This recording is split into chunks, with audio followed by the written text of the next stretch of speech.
Hey there, my name is Alex, I am the Silvermont. Who are you? In this video we're going to be covering a controversial topic that I get asked quite a lot, and it seems to be a popular subject as well as a controversial one. Ranking the Souls games from best to worst, or best to least good. For the most part we'll stick with Demon's Souls and Dark Souls, mostly Dark Souls, touching briefly on Bloodborne perhaps, but the main focus here is the Dark Souls trilogy. I like all of the games. I like Demon's Souls, Dark Souls 2, Bloodborne, Dark Souls 3. I think they all have their own strengths and weaknesses, but how would I rank them? I think it would have to be Dark Souls as the best, then Dark Souls 2, and then Dark Souls 3 as the worst or least best. There you go, video over. But to go a little more in depth, and I know I'm going to have to because people are going to scream at me for not wanting to delete Dark Souls 2 from history and shit all over it. See, that is looking at the games overall as part of a series. If we look at them individually, it's a little different. For example, I don't think there's any denying that the online functionality of the original Dark Souls, not including remastered, is inferior to Dark Souls 3. You know, that's when we talk about server-based matchmaking. Whether or not you think passwords are good or bad is subjective. From the perspective that it makes it easier to play with friends, it's a good thing. But some might argue it takes away some of the spirit, or the soul, no pun intended, away from the experience. I don't think, after all, Dark Souls was really supposed to be the sort of game you co-op through the whole thing with a friend from start to end. That's just what I took away from it. The experience was intended more along the lines of meet strangers briefly, help or hinder one another. Of course, I have co-opted through the games anyway, and I know a lot of people have, but that's neither here nor there. There's a few ways you can break down each game, but generally I'd say it comes down to levels, characters, bosses, story, PvE, and PvP. Let's look at each of those in turn, starting in reverse order with PvP. This is something I originally enjoyed a lot in the first Dark Souls, and even spent quite a lot of time with in Dark Souls 2, but after that I completely lost interest in it, partially because of just what a huge mess it is. And this is one of the most subjective points there is, although I should point out pretty much all of this is subjective. I'm not saying because I think Dark Souls 1 is the best that it has to be the best, and if you don't think it's the best then you're stupid. But when it comes to PvP, I honestly think Dark Souls 2 probably had the best PvP. I'm gonna generalise to some extent, but for Dark Souls 3 and Bloodborne, they just kind of feel like R1 spam forever and hope you don't get parried. Whereas in the first game it was poison backstab fishing all day long. And that doesn't mean I think Dark Souls 2 has some sort of great competitive PvP or anything. I just think it's the one where they best catered to it, with arenas, covenants, and so forth. Obviously, like all the other games, it had some odd balancing. They kept buffing Chaos Blade over and over and over again. It had glitches, it had overpowered weapons, yeah, it had awful phantom range. They all have their issues. But as for the worst PvP, the one that I enjoyed the least, that has to be Bloodborne in my opinion. There's no variety. Every time I got into a PvP encounter in Bloodborne, it was either R1 spam forever, or someone with a cannon trying to like one-shot me. Dark Souls 3 is R1 spam heavy too, but at least there's more variety in weapons and spells. The later games also became increasingly gank heavy. What little I do remember of Dark Souls 3's PvP when I was maxing out the Covenants, I felt 9 out of 10 times I'd run into gank squads, so my builds mostly became more about shoving people off cliffs, which is fun in its own way, sure. The community also sometimes has a somewhat negative impact on PvP. Take Dark Souls 1, the agreed upon level for PvP was 120, but I wasn't a fan of that. It seemed like a kind of illogical thing that carried over from Demon's Souls. Builds became too similar at that level because practically everyone would get 40 vit, 40 endurance and then 40 in their main stat, because you needed it or something. I always felt 75 was a much better place because it introduced more variety in builds. Not everyone had 40 vit, 40 endurance. It's also roughly the level you'll finish the game at, 60 to 80. But again, that's just my opinion. Some people will say no, that's stupid because I want to use a build where I have like all of these things, but I don't want to be fat rolling. And it's like, sure, I mean, if that's what you want to do, but fat rolling is part of the game, you know? It's not like if you're fat rolling, you're not allowed to play the game. And that's what I'm saying. At level 75, you can be fat rolling and actually still stand a chance against fast rollers, because people generally aren't going to be fast rolling in full Havels at level 75. See, the fun part of PvP in Dark Souls for me is seeing what creative and interesting builds people come up with. When everyone is made sure they're reaching like 70 poise but still fast rolling, it becomes more like, okay, let's fight the same builds over and over again. See, I like seeing creative builds. I don't like seeing an endless stream of level 120 people who are of the same flip ring build. Speaking of, the Darkwood Grain Ring was so broken, I'm amazed it took them as long as it did to patch it. And if you never experienced that, count yourself lucky. But how about PvE? That's a tough one. But I think I have to give it to the first Dark Souls. A large problem I have with Dark Souls 3 is how it feels as if whoever tested and balanced the game forgot that weapons slower than straight swords exist. So many enemies zip around at subsonic speeds, which is a bit of a nuisance if you're using slower weapons. Once you get into the really slow, heavy weapons, you know, ultra greats, you can use their kind of hyper armor, but the medium speed weapons like spears, extremely frustrating, and the game just feels like a mess to me. Now don't get me wrong, I'm not saying you can't beat Dark Souls 3 with a spear or whatever weapon. You can beat Dark Souls 3 using whatever you want, and it's, you know, it will all work. It just feels like the game was designed around the same sort of speed as Bloodborne, and it's odd to me. I have no issue with fast-paced combat. Even Bloodborne is considerably slower than DMC or Ninja Gaiden, games that I absolutely adore. And in Bloodborne's case, the game is designed around it. You're supposed to be a speedy hunter, but in Dark Souls, you can be a speedy boy or a slow tank, and I feel like they increasingly moved away from that and kind of pigeonholed you into being an R1 spammer. I've not watched world record speedruns of Dark Souls 3, but I'm willing to bet £5 that all the world records are using R1 spam weapons and not something like slower. You know, in the first game, I know world record speedruns were using the Black Knight halberd, which is slow, yeah, but it was also completely bonkers and broken in terms of the damage it could put out. When it comes to the Dark Souls trilogy, I find the PvE in the first game is the most satisfying, because slow weapons were great thanks to poise, even though poise was stupidly powerful and trivialized a lot of the game. I just felt like all weapons work for all stages of the game. Fast weapons are great, slow weapons are good. You can poke from behind a shield with a spear or a thrusting sword and it's actually good, because it doesn't take all of your stamina to do. The disparity was less so in Dark Souls. I felt like everything was fairly viable, whereas Dark Souls 2 and Dark Souls 3 leaned far too much towards one specific style of play. Which is fine if you like that, and I generally do as well, but I like options. I like feeling like I'm not being punished by the game. Like, you have to invest twice as many stats to be half as effective. That just doesn't make sense to me. And it leads nicely into bosses, and yeah, I know I'm doing these things out of order now, who cares, but this is a tough one. See, I think Dark Souls 3 has some really cool bosses, such as Slave Knight Gale, but for the most part, I think the reason I enjoy the bosses in Dark Souls 3 is more about how the game itself has evolved, whereas the bosses and their designs were a lot more memorable, to me, in the first game. Yeah, I know we had 50 Asylum Demons. Yeah, that was stupid.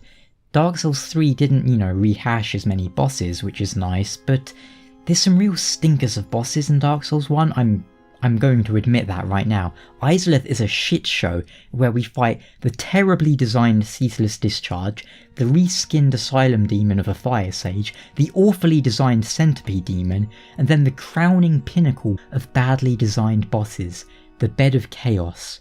But then Dark Souls also has Ornstein and Smough, Seath, Nito, Gwyn, Artorias, Manus, Calamite. The bosses had impact and left an impression. I can't tell you what would happen if we swapped Dark Souls 1 and 3 in release dates. Maybe I'd be saying, oh, Abyss Watchers are the best thing ever. I honestly don't know. Nito is insanely easy, but the atmosphere in his encounter is top notch. I think it's an impressive feat that the boss is made more difficult simply from his design and theme music. He's intimidating, he's scary, even though he's a pushover. Dark Souls 2, on the other hand, gets the oft-repeated complaint, which, it's a valid one, all the bosses are human dudes. Now, yeah, that is true. For me, it's not really a problem. I don't mind it. I think those are the best bosses that Dark Souls has to offer. Bloodborne 2, if you ask me, what are your favourite bosses? Who are the most memorable bosses? It's going to be, Martyr Ligarius, Maria of the Clockwork Tower, Gwyn, Artorias, Ornstein and Smo, Rame, Ivory King, Gale. When you give the monster bosses, I generally don't like fighting them in Dark Souls. I don't think they really work with Dark Souls combat style, as a lot of the time you're just kind of slashing away at their ankles, and I don't know, I just don't like it. It got a little bit better as the series went on. They tried things like plunging attacks, or Dark Souls 3 where you can stagger them and hit them in the head. They tried, but I just never found it satisfactory myself. Larger bosses just felt clumsy and awkward to fight. But I think Dark Souls 2 simply had too many bosses. They went for quantity over quality. There are some nice ones, but not a great many of them stand out to me compared to the first game. Whereas Dark Souls 3 had some amazing cutscenes for the bosses and complex mechanics compared to the others with multiple phases, but a lot of them never really left much of an impact. Bloodborne's bosses were far more memorable, and a lot of them were genuinely quite intimidating and scary. A high New Game Plus cycle Orphan is the hardest boss I've had in a From game, even if I had forgotten to put any gems in my weapons. I said From game because if we're talking all Souls-style games, well, Jin Hayabusa in Nioh was obscene. But what would you expect of the Hayabusa Dragon Clan? Those dudes are utterly broken. Guess I'm just thankful it wasn't Ryu Hayabusa. But if we're ranking the bosses, it's probably going to be something like Dark Souls or Bloodborne, then Dark Souls 3, then, I don't know, Dark Souls 2 probably comes last in the bosses, even though, I don't think they're all terrible or anything. There's just the least that stand out to me, the least that I think are really cool or fun encounters. But, there's some in Dark Souls 2 that are very memorable. But Dark Souls 2, to its credit, did try some new things, like they had the Ivory King battle, which, was kind of interesting because you had to raise your army to fight it. I mean, you didn't have to, but you'd get your ass kicked otherwise, probably. We had the duel with Sir Alon, where, what is it, if you beat him without being hit, he kills himself? Things like that. Dark Souls 2 did a lot of wacky things like that, which were fun, but ultimately not enough to elevate them above the other games. But I do appreciate it, all the same. Levels though, level design, this is a tough one, but I think it has to be Dark Souls once again. Bloodborne has Yharnam, which is amazing, but I felt like the game didn't have too much variety, and even though that was intentional, I do prefer fantasy settings with a lot of variety, so it's a subjective point. Dark Souls 3 had Irithyll, which looked absolutely amazing. I still remember in my review copy, I beat Wolnir and I was like, oh, that was horrible, these catacomb areas, let me out, let me somewhere interesting. And then I got out and I looked over Irithyll and I was like, this looks a lot like Yharnam, but this also looks really cool.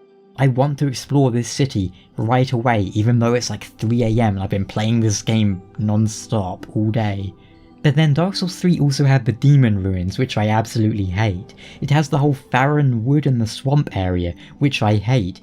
I don't know what percentage of the game the Farron Wood and the Swamp is. It feels like it's too much of it though, and it's ugly, it's not fun, it's just a big blob of stupidness. The overall variety was decent, but it never got me like Dark Souls did, with the Painted World in Ash Lake. Now of course, how do you follow up Painted World and Ash Lake? Those were such cool, hidden areas and so much variety in the game world that yeah, you're kinda screwed if you try and follow that up and one-up it. Dark Souls 2 had some pretty cool areas, but it also had some that are just awful, especially when it comes to being ugly. Dark Souls 2 definitely has the ugliest areas in the whole series. What do they call it? The N64 woods, the shaded woods. The way you go from Earthen Peak to Iron Keep, or whatever, it's stupid and it doesn't make sense. People say, yeah, you do the same thing in Bloodborne, but in Bloodborne you're in a dream and it's actually kind of cool, the transition. You go through the clock tower, then you're in this, like, flooded fishing hamlet and you can see Yharnam beneath the waves. That is cool. Iron Peak just doesn't make sense. In terms of variety, I might put Dark Souls 2 in second place, but in design, it's probably last, and I don't know, it's a hard thing to talk about. Because if we're talking about the map design, I honestly don't think I can rank them. All of the games feel great to me. Yeah, there's some stupid points like Dark Souls 3, you kill the Iron Dragon Slayer and you get a bonfire, then you move 2 feet and you get another bonfire? It's pretty weird. It's weird enough to make my voice go really high-pitched.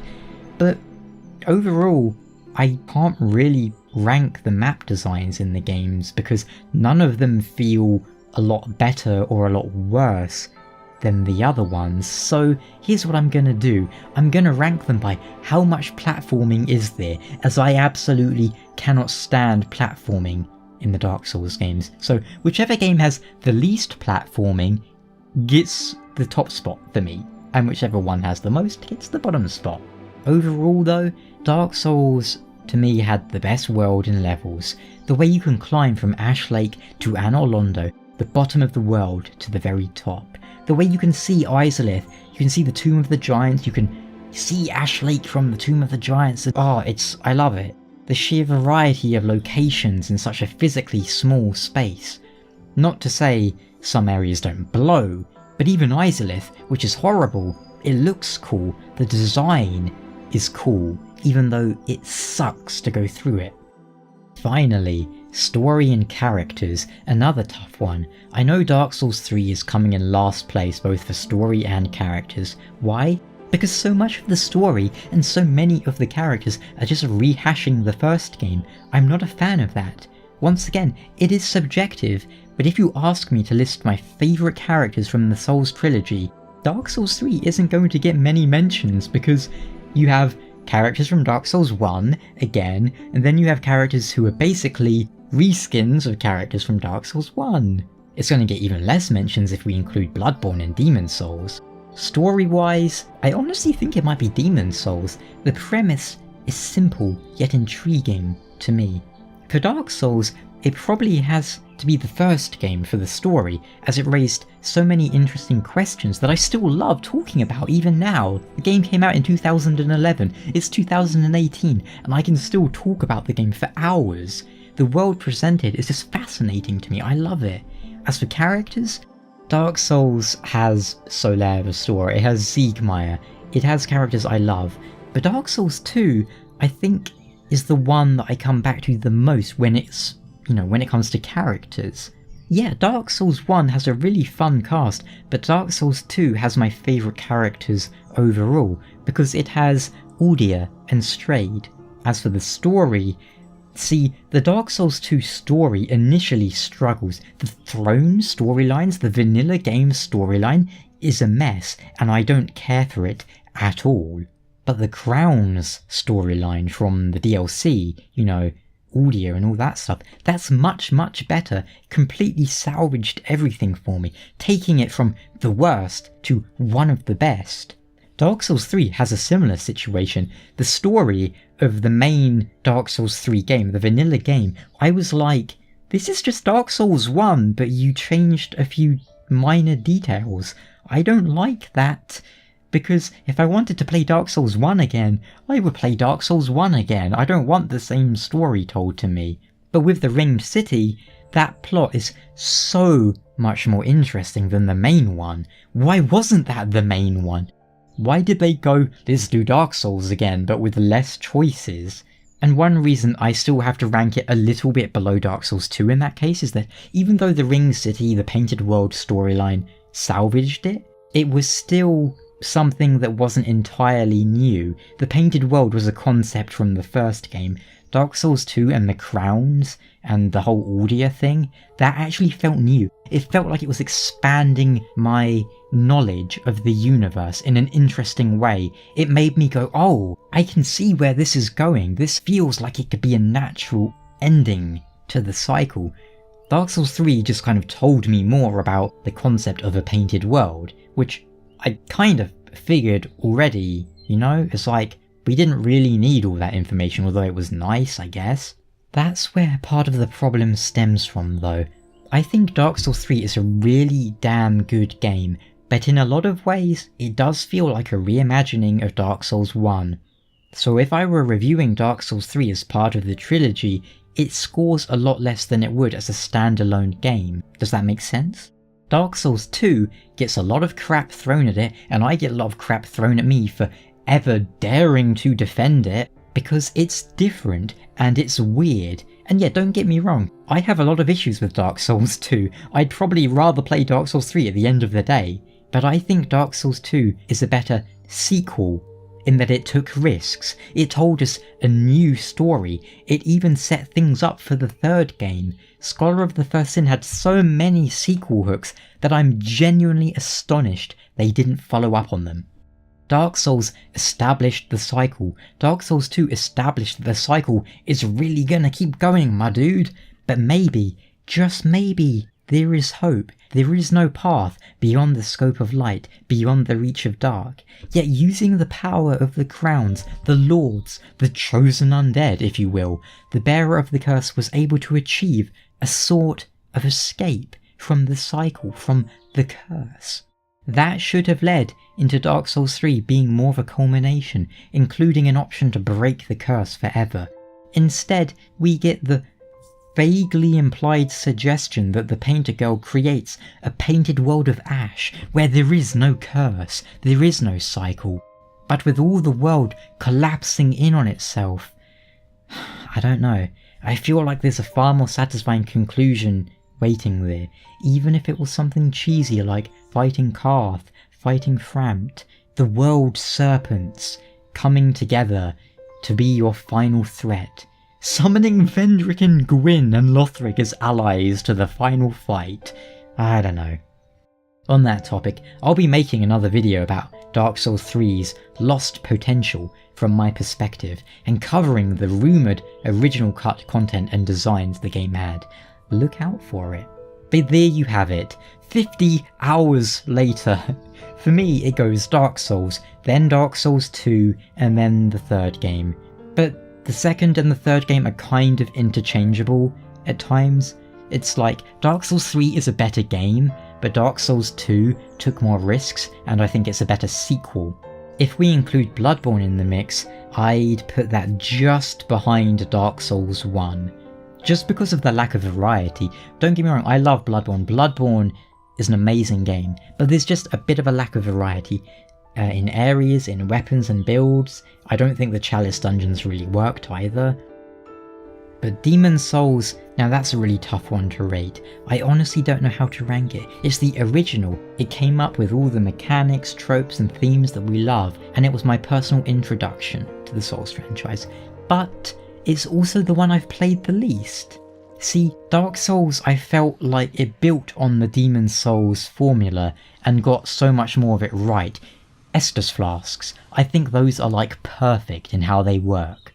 Let me wrap up this very rambling video with probably a terrible analogy. Let's say the Souls formula is a sun floating in the sky, and all of the games are people jumping and trying to reach that goal.